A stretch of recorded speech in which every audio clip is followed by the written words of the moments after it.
అందరికీ నమస్కారం అండి. ఎమ్మెల్యే రాజీనామా కారణం ఇదే. ఈ విషయాలన్నీ మీకు పూర్తిగా అర్థమవ్వాలంటే వీడియో అయితే మీరు పూర్తిగా చూడండి. అప్పుడే మీకు పూర్తిగా ఇన్ఫర్మేషన్ ఏంటో అర్థమవుతుందండి. అసలు ఎమ్మెల్యే ఎందుకు రాజీనామా చేశారనే విషయాలు మనం పూర్తిగా తెలుసుకుందాం. దయచేసి సబ్స్క్రైబ్ చేసుకోండి. ఇంకా లేట్ చేయకుండా వీడియోలోకి వెళ్ళిపోదాం ఫ్రెండ్స్. ఫ్రెండ్స్ ఎమ్మెల్యే పదవికి రాజీనామా చేయడమే మంచిదని దానం నాగేందర్ భావిస్తున్నారని తెలుస్తోంది. అయితే పార్టీ ఫిరాయింపు పిటిషన్‌పై విచారణ దాకా వెళ్ళకూడదని అనుకుంటున్నారంట. మరి అధిష్టానాన్ని ప్రసన్నం చేసుకొని ఖైరతాబాద్ టికెట్‌పై హామీ తీసుకునేందుకు ఢిల్లీ వెళ్లారంట ఆయన. కాంగ్రెస్ పెద్దలు అనుమతి ఇవ్వగానే రాజీనామా చేస్తారంట. అంతేకాకుండా కడియం శ్రీహరి సైతం అదే బాటలో ఉన్నారని తెలుస్తోంది. అంతేకాకుండా కాంగ్రెస్ వర్గాలు అవునని అంటున్నాయి.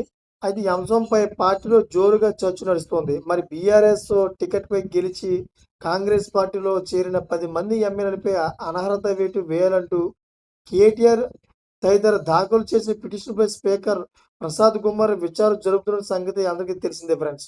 అయితే గురువారం నాటికి దానం నాగేందర్, కడియం శ్రీహరి మినహా మిగిలిన 8 మంది ఎమ్మెల్యేల పిటిషన్లపై విచారణకు పూర్తి చేస్తారన్నారు.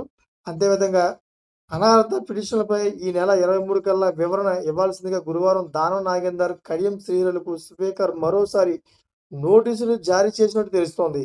మరి నోటీసులు అందుకున్న రోజే దానం కాంగ్రెస్ పెద్దలను కలిసేందుకు ఢిల్లీ వెళ్లారు. మరి ఫిరాయింపు పిటిషన్లపై విచారణ దాకా వెళ్లకుండా ఆయన రాజీనామా చేయడమే మేలన్న భావంతో ఉన్నట్టుగా తెలుస్తోంది. మరి అధిష్టానం అనుమతి కోసమే ఢిల్లీకి వెళ్ళినట్లు సమాచారం తెలుస్తుంది ఫ్రెండ్స్. ఇటువంటి లేటెస్ట్ అప్డేట్స్ కోసం ఛానల్ సబ్స్క్రైబ్ చేసుకోండి. Thank you for watching friends.